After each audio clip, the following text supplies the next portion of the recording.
రంగారెడ్డి జిల్లా సదాశివపేట పట్టణంలో ప్రచారం ఊపందుకుంది. 8వ వార్డులో బీఆర్ఎస్ అభ్యర్థి కొత్తగొల్ల సోమశేఖర్ ఇంటింటి ప్రచారం నిర్వహించారు. 8వ వార్డు నుంచి అధిక మెజార్టీతో తనను గెలిపిస్తే ఏ సమస్యలున్నా వెంటనే పరిష్కరిస్తానని అన్నారు. హనుమాన్ నగర్ కాలనీలో సీసీ రోడ్లు, డ్రైనేజీ సమస్యలను పరిష్కరిస్తానని చెప్పారు. ఒకసారి అవకాశం ఇచ్చి ఆశీర్వదిస్తే 8వ వార్డు అభివృద్ధికి నిరంతరం కృషి చేస్తానని అన్నారు. 8వ వార్డు బీఆర్ఎస్ పార్టీ అభ్యర్థిగా కొత్తగొల్ల సోమశేఖర్ నేను కౌన్సిలర్గా పోటీ చేస్తున్నాను.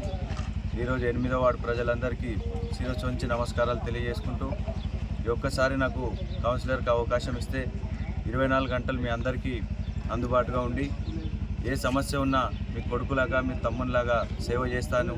ఒకసారి అవకాశం ఇచ్చి నన్ను కారు గుర్తుపై ఓటేసి గెలిపించాలని కోరుకుంటూ, ఈరోజు ప్రచారంలో ఇంటింటికి వెళ్తుంటే అందరూ కూడా కారు గుర్తుపై ఓటేసి మిమ్మల్ని ఆశీర్వాదిస్తామని అందరూ కూడా చెప్పడం జరుగుతుంది. దానికి అందరికీ కూడా ప్రత్యేకమైన ధన్యవాదాలు తెలియజేసుకుంటున్నాను. ఇది ఒక్కసారి అవకాశం ఇస్తే వార్డులో ఏ సమస్య ఉన్నా, రోడ్లు కానీ, మోరీలు కానీ, స్ట్రీట్ లైట్లు కానీ, ఏ సమస్య ఉన్నా 24 గంటలు మీకు అందుబాటులో ఉండి ఈ సమస్యలన్నీ నెరవేర్చి మీకు అందరికీ అందుబాటులో ఉంటానని మనస్ఫూర్తిగా తెలియజేసుకుంటున్నాను. ఇది ఒక్కసారి కారు గుర్తుకు ఓటేసి నన్ను మీరందరూ కూడా పెద్ద ఎత్తున ఆశీర్వదించాలని కోరుకుంటూ మీ అందరికీ నమస్కారం. వార్డులో ఉన్న సమస్యలు మెయిన్గా వచ్చేసి డ్రైనేజ్ సమస్యలు ఉన్నాయి, సీసీ రోడ్ల సమస్య ఉన్నది, వీధి లైట్ల సమస్య ఉంది. ఇవన్నీ కూడా ఈ ఎలక్షన్ అయిపోయిన తర్వాతనే వెంటనే ప్రతి ఒక్క ఇంటికి వెళ్ళి ఖచ్చితంగా రోడ్ల సమస్య ఏదున్నా, డ్రైనేజ్ సమస్య ఉన్నా అందరికి కూడా అందుబాటులో ఉండి ఆ డ్రైనేజ్ సమస్య కానీ, మోరీ సమస్య కానీ నెరవేరుస్తానని చెప్పి అందరికీ కూడా మాట ఇస్తున్నాను. ఇది ఒక్కసారి నన్ను ఆశీర్వదించి మీరు గెలిపియండి. అందరికీ అందుబాటులో ఉండి ఏ సమస్య ఉన్నా మనము చేసుకునే అవకాశం ఉంటుంది. కాబట్టి ఎమ్మెల్యే చింత ప్రభాకర్ అన్న గారు కూడా మనకు ఉన్నారు.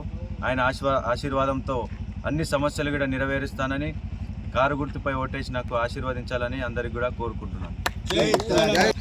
కాంగ్రెస్ పార్టీ అధికారంలో వచ్చినప్పుడు 6 గ్యారెంటీలతో 420 హామీలతో ఈరోజు అధికారంలో రావడం జరిగింది. ఈరోజు ఒక్క హామీ కూడా నెరవేరడం లేదు. అందరి 6 గ్యారెంటీలను కూడా ప్రజల వద్దకు తీసుకుపోయి ఈరోజు కాంగ్రెస్ పార్టీ వాళ్ళు మనకు చేసిన అన్యాయాన్ని కూడా మేము ప్రజలకు తెలియజేస్తున్నాము.